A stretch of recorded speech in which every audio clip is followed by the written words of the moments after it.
why we fade after 80, and how to stay alive in body, mind, and spirit. Pushpin Part 1. Loss of microsocial engagement. The little things that keep us alive. You don't miss something until it's gone. But sometimes, you don't even realize it's gone until your body starts to fade. Let me ask you something real quick. When was the last time you had a conversation that didn't have a purpose? Not a doctor's appointment, not a Zoom call, not a family update, but just a simple hello, a smile, a nod, an exchange of nothing more than energy and kindness. Think about it. Maybe it was with the barista who always remembers how you take your coffee, or the mail carrier who says, "Morning," every day like clockwork, or the neighbor who waves at you from across the fence while walking their dog. These are what researchers call microsocial engagements, tiny, fleeting moments of human connection that most of us barely notice until they're gone. And here's the thing. These little interactions aren't just nice. They're necessary. They regulate our nervous system. They keep our brain active. They remind us we belong to something bigger than ourselves. But after 80, many of these connections quietly vanish. Why? Because maybe your knees don't carry you to the store anymore. Or your hearing isn't sharp enough to catch that friendly voice at the checkout line. Or maybe you've stopped going out because the weather feels too cold or the world feels too fast. And slowly, silently, life becomes quieter. Not peaceful, just quiet. And in that silence, something inside us begins to shut down. Speech balloon, let's talk about Walter. Walter was 83 when I met him. He lived alone in a modest home on the outskirts of a small town in Colorado. He'd been a mechanic his whole life. Hands calloused, eyes kind, voice steady like a mountain breeze. He used to walk 2 miles every morning to the local diner, where he'd sit in the same booth and order black coffee and toast. He knew everyone there. The waitress, the cook, the regulars. He'd say good morning to each one, crack a joke with the busboy, and wave goodbye to the school kids who passed by on their way to the bus stop. Then one rainy afternoon, he slipped on the sidewalk. Nothing serious, no broken bones, just a scare. But after that, he stopped walking. First just once, then twice a week, then not at all. Within 6 months, he stopped going to the diner entirely. His daughter brought groceries. His TV became his companion. His world shrank. And so did he. By the time I met him again, 6 months later, he looked 10 years older. His legs felt weak. His mood was low. He said, "I just feel tired all the time." But it wasn't age that made him tired. It was isolation. It wasn't that he stopped moving because he was weak. He became weak because he stopped moving. And not just physically, mentally, emotionally, spiritually. Those 5 minutes of daily interaction weren't just routine. They were rhythm. They were ritual. They were lifeblood. Brain what science tells us. Now, this isn't just a story. There's science behind it. Studies show that low-level social engagement, those casual greetings, smiles, nods, actually stimulate parts of the brain responsible for memory, emotion, and attention. When we interact with others, even briefly, our brains release oxytocin, often called the bonding hormone. It lowers stress, boosts immunity, and helps regulate mood. A 2019 study published in the Journal of Aging and Social Policy found that older adults who engaged in frequent microsocial interactions reported better cognitive function, lower rates of depression, and improved physical health. Another study from the University of Chicago found that loneliness increases inflammation in the body, which is linked to heart disease, diabetes, and even dementia. So when we lose those little interactions, the ones we thought were unimportant, our bodies notice. And over time, that loneliness doesn't just make us sad. It makes us sick. Eyes, do you recognize yourself? If you're listening to this right now, and you find yourself thinking, I haven't talked to anyone outside my family in weeks, or I used to go out every day, but now I just stay home. I want to gently ask you, have you noticed how your energy has changed? Your mood? Your motivation? Sometimes, we think we're simplifying life. We tell ourselves we're being practical. We say, I don't need much these days. But deep down, there's a part of you that misses the rhythm of the world, the sound of laughter, the warmth of a stranger's smile, the feeling of being seen. Because let's be honest, being invisible hurts. So what can you do about it? Here's the good news. You don't need grand gestures to bring these moments back. You don't need to throw parties or join clubs, unless you want. You just need to reclaim the rhythm of small things. Maybe it's walking to the mailbox every morning and saying hello to whoever passes by. calling the pharmacy instead of ordering online, just to hear a friendly voice, sitting by the window and waving to the kids walking to school, joining a community center, even if just once a week, volunteering to help someone younger, because giving care keeps you connected too. One man I know, named James, started delivering meals on wheels at 79. He said it gave him a reason to get up every day. I'm not doing it for them, he told me. I'm doing it for me. And guess what? His blood pressure went down. His sleep improved. His mind stayed sharp. That's the power of microsocial engagement. Speaking had a personal challenge for you. Here's my challenge to you, and I mean this with love. For the next 7 days, try to initiate one small interaction per day. It could be saying good morning to the person walking their dog, smiling at the cashier at the grocery store, making eye contact and nodding to someone you pass in the hallway, writing a short note to someone in your building or neighborhood. At the end of the week, write down how you felt. Did anything change? Was there a moment that surprised you? You might find that those few seconds of connection spark something in you, something you didn't realize was missing. Sunrise final thoughts. You see, aging doesn't have to mean fading away. It can mean growing deeper. It can mean staying connected. It can mean living fully, not just longer. And sometimes, the secret to staying alive is simply remembering that you still matter, even in the smallest ways, even in the quietest moments. Because those moments, the smiles, the hellos, the nods, they're not just polite. They're medicine. They keep your brain awake, your heart open, your soul nourished. So don't let them disappear. Reclaim them. Protect them. Let them remind you, every single day, that you are still here, and you are still loved. Why we fade after 80, and how to stay alive in body, mind, and spirit. Episode 2. Overcautious inactivity. When caution becomes a trap. You don't fall because you're old. You grow old because you stop moving. Let me tell you about someone I met once. His name was Walter. Walter was 82 when we first talked. He used to be the kind of man who walked everywhere, to the hardware store, to the post office, even just around the block after dinner with his wife. He loved walking. It wasn't just exercise. It was ritual, a way to clear his head, stay grounded, feel alive. Then one rainy evening, he slipped on the sidewalk. Just a small misstep. No broken bones. No bruises that lasted more than a few days. But something inside him shifted that night. He started staying home more. Then he stopped walking altogether. Within 6 months, he'd gone from being sharp and strong to feeling like his body had forgotten how to move. His legs felt like jelly. He couldn't get up from a chair without holding onto the armrests. He said he felt like a machine that's rusting out. But here's what most people don't realize. He didn't stop moving because he was weak. He became weak because he stopped moving. And this is the trap so many older adults fall into, what we call overcautious inactivity. It starts off as a good idea. Maybe you lost your balance once. Or maybe you heard a story about a neighbor who fell and broke a hip.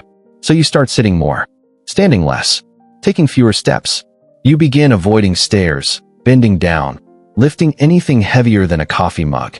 People around you say things like, "Be careful," or "Don't push yourself." They mean well, but slowly, quietly, you stop doing the very things that keep your body strong.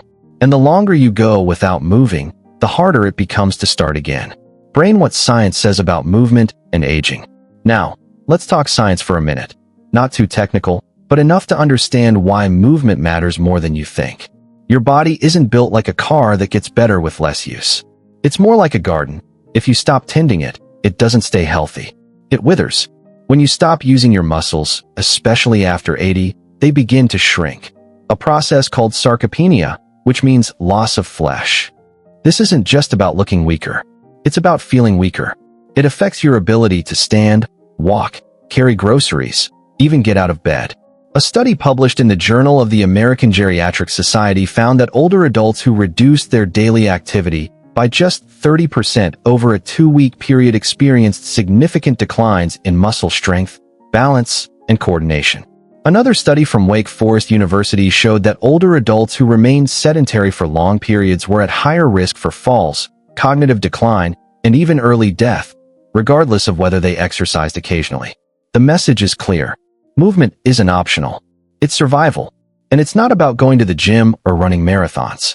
It's about keeping your body engaged in the rhythms of life. Old Woman Real Stories from Real People. I want to share a few stories with you. Real people, Real changes. Meet Mary, the woman who stopped climbing stairs. Mary was 79 when she decided to stop climbing stairs. She had trouble catching her breath, and one day she nearly lost her footing. Her daughter told her, "Just take the elevator. It's safer." So she did. For weeks. Then months. Soon, she stopped going upstairs entirely. She rearranged her bedroom downstairs, kept everything within reach, and rarely moved beyond the living room. Within 4 months, she could barely stand up from the couch without help. Her doctor prescribed physical therapy, but she resisted. "I'm just getting old," she said. But then something changed. Her granddaughter came to visit and asked, "Grandma, can you come up to my room? I made you something special." Mary looked at the staircase and realized something hard. She didn't know if she could. That moment lit a fire in her. She agreed to therapy. Slowly, carefully, she started moving again. Not all at once, just 5 minutes a day. Stretching, walking, bending, lifting light weights. 6 months later, she climbed those stairs to see her granddaughter and cried when she reached the top. She told me, "I thought I was protecting myself, but really, I was letting go of the things that kept me alive." And then there was Henry, the man who rediscovered joy in motion. Henry was 81 and lived alone in a retirement community. He used to play golf twice a week. Then he got a bad case of plantar fasciitis, and every step hurt. So he stopped playing. Then he stopped walking. Then he stopped leaving his apartment. He told me, "I figured if I didn't move, I wouldn't hurt." But here's the twist. Pain went away. But so did his energy, his appetite, his joy. One day, a nurse visited him during a routine checkup and said, "You're not sick, Henry. You're just stuck." She introduced him to a gentle chair yoga class at the community center. He laughed. "Yoga? At my age?" But he gave it a try. Slowly, he began to notice things. His posture improved. He could sit up straighter. He started walking short distances again. He even joined a weekly group that walked around the courtyard. "I forgot how good it feels to move," he told me. "Not fast, not far, just enough to remember I'm still here." Warning: why being too cautious hurts more than you think. Let me ask you something. Have you ever avoided doing something because you were afraid of falling? Maybe you stopped carrying laundry upstairs, or stopped reaching for items on high shelves, or stopped going out because the sidewalks were icy. We do this thinking we're being smart, that we're preventing harm. But here's the truth. The cost of not moving is often greater than the risk of moving. Because when you stop engaging your body, you stop engaging your brain. Your nervous system slows down. Your reflexes dull. Your balance worsens. And ironically, the very thing you feared, falling, becomes more likely. Think of your body like a piano. If you stop playing certain keys, they get rusty. When you finally try to play them again, they sound off. Your hands forget where they go. Your body works the same way. If you stop using certain muscles, joints, movements, your body forgets how to coordinate them. And that's when accidents happen. So instead of avoiding movement, we need to practice movement, safely, intentionally, and consistently. Practical tips to start moving again, even if you're scared. Now, I know some of you are listening to this and thinking, "This sounds great, but I'm scared. I don't want to fall." And that's okay. Fear is normal, but it shouldn't rule your life. Here are some practical, safe ways to start moving again, no matter your current level of mobility. 1. Start small, really small. You don't have to walk a mile. Just walk to the mailbox and back. Twice a day? Every day? 2. Use supportive tools. If you need a cane, walker, or handrails, use them. They're not signs of weakness. They're tools of independence. 3. Try chair exercises. There are dozens of free videos online designed specifically for seniors. Try a 10-minute seated stretch routine. You'll be surprised how much it helps. 4. Join a gentle fitness class. Look for low-impact classes like water aerobics, Tai Chi, or senior yoga. These are designed with safety and mobility in mind. 5. Talk to a physical therapist. They can help you create a personalized plan that builds strength and confidence, safely. Speech balloon: a personal question for you. Let me ask you, right now, what's one thing you used to do easily that you've stopped doing? Was it climbing stairs? Carrying groceries? Walking to the park? What would it feel like to try it again? Just a little, just once. Would it scare you? Sure, probably. But would it also remind you of who you still are? I think it would. Because movement isn't just about muscles and joints. It's about identity. It's about purpose.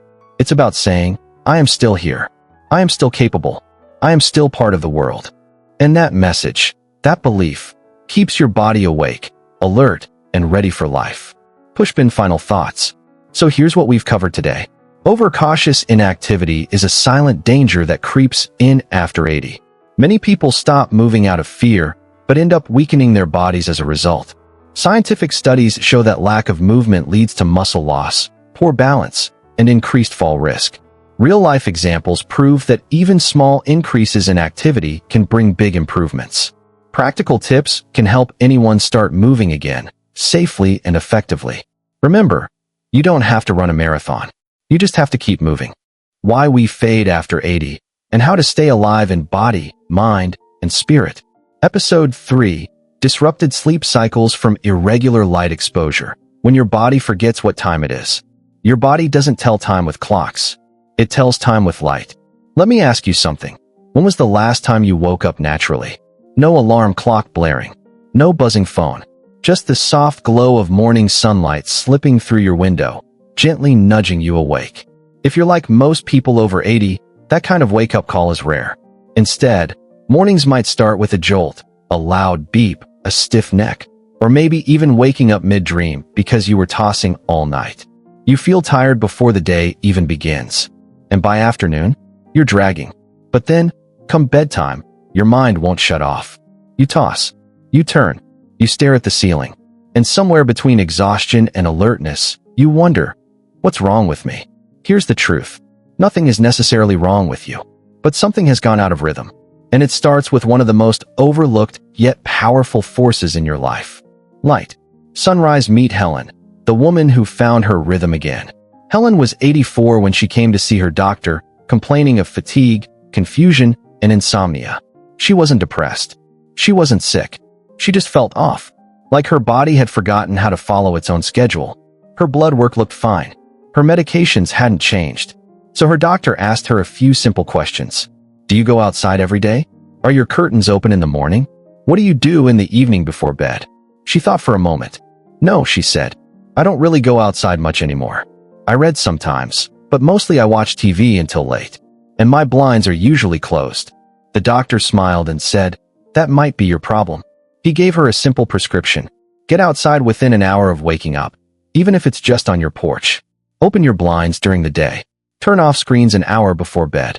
Dim the lights in the evening. 2 weeks later, Helen returned, not because she had to, but because she wanted to thank him. I'm sleeping better, she said. I have more energy. I even remembered my granddaughter's birthday this year without writing it down. It wasn't a pill. It wasn't a treatment. It was light. And it reminded her body and brain what time it was. Alarm clock. Your body has a clock, and it listens to light. You might not wear a watch anymore, but your body does. Deep inside your brain is a tiny region called the suprachiasmatic nucleus, or SCN for short. It's your body's master clock. And it doesn't tick, it listens to light. Every morning, when sunlight hits your eyes, it sends a signal to your brain. Time to wake up. This signal triggers a chain reaction.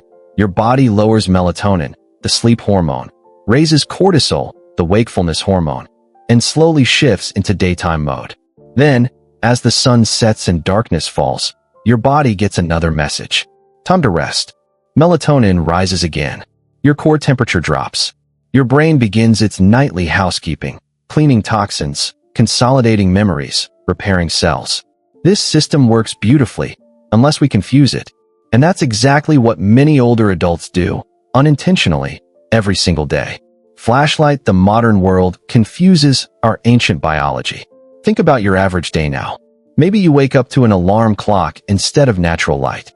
You keep your curtains drawn, thinking it helps you sleep longer. You spend most of the day indoors, away from direct sunlight. And at night, you watch TV, scroll on your phone, or read under bright LED lights. Each of these choices seems harmless on their own. But together, they send mixed messages to your body. Are we awake or asleep? Is it time to energize or relax? Should we repair or should we stay alert? When those signals get scrambled, your body loses its rhythm. And when your body loses its rhythm, so does your health. Brain. Why this matters after 80. After 80, your body becomes especially sensitive to disruptions in your circadian rhythm. Here's why. 1. Your melatonin production declines. As you age, your pineal gland produces less melatonin, the hormone responsible for regulating sleep. Without enough exposure to daylight, your body doesn't even know when to release what little melatonin it still makes. 2. Your eyes change. The lenses in your eyes become cloudier and less responsive to light. That means even if you're near a window, your brain might not be getting the full signal that it's daytime. 3. Your body needs more structure. In younger years, your body can handle occasional disruptions, a late night here, a nap there. But after 80, consistency becomes crucial. Your systems need clear, predictable cues to function well. Bar chart: real science behind light and aging. Let me share some findings from recent studies that show just how powerful light is for aging adults. White heavy checkmark study number 1. Morning light improves memory. A 2020 study published in Sleep Health found that older adults who received at least 30 minutes of morning sunlight each day showed significant improvements in memory, mood, and cognitive performance compared to those who stayed indoors. White heavy checkmark study number 2. Artificial light at night increases dementia risk. Research from Brigham and Women's Hospital revealed that older adults exposed to high levels of artificial light at night had a 30% higher risk of developing dementia over a 5-year period. White heavy checkmark study number 3. Light therapy helps depression in seniors. A clinical trial at Johns Hopkins University showed that older adults suffering from mild depression experienced symptom relief after undergoing daily sessions of bright light therapy, comparable to the effects of antidepressants. These aren't just academic papers. They're clues. Clues that tell us something vital. How we interact with light shapes how we age. Old woman real stories from real people. Let me share a few more stories. Real people, real changes, brought on by something as simple as light. Meet Frank, the man who regained his energy. Frank was 81 and used to love gardening. He'd rise early, drink his coffee on the porch, and spend hours tending to his roses. But after his wife passed away, he stopped going outside. He pulled the blinds, turned on the TV, and let the days blur together. Within 6 months, he was exhausted all the time. He couldn't remember things clearly. He started napping in the afternoon, which only made it harder to fall asleep at night. His daughter suggested he try getting outside again. Just for a few minutes, she said. So he did. Every morning, rain or shine, he sat on his porch with a blanket and a cup of tea. Within 3 weeks, he noticed a change. He slept better. He had more energy. He even started planting again. It wasn't magic, he told me. It was just light and time. Then there was Eleanor, the woman who stopped feeling foggy. Eleanor was 86 and lived alone in a small apartment. She didn't drive anymore, so she rarely went outside. She spent her days reading, watching old movies, and doing crossword puzzles. But she always felt foggy. Her memory wasn't sharp. She was tired, but never sleepy. And she often forgot conversations minutes after they happened. Her doctor recommended she try sitting by the window every morning and turning off all screens 2 hours before bed. She resisted at first. What difference could that possibly make? But agreed to give it a shot. 3 weeks later, she called her son and said, "I think I'm back." She wasn't saying she was cured, just that she felt like herself again. The version of herself that could remember names, finish sentences, and feel present in her own life. Lightbulb practical tips to reconnect with natural light. Now, I know some of you might be thinking, I live in a place where it's cloudy a lot, or my eyesight isn't great, or I can't go outside easily. That's okay. You don't have to run a marathon. You just have to reconnect with light. Safely, simply, and consistently.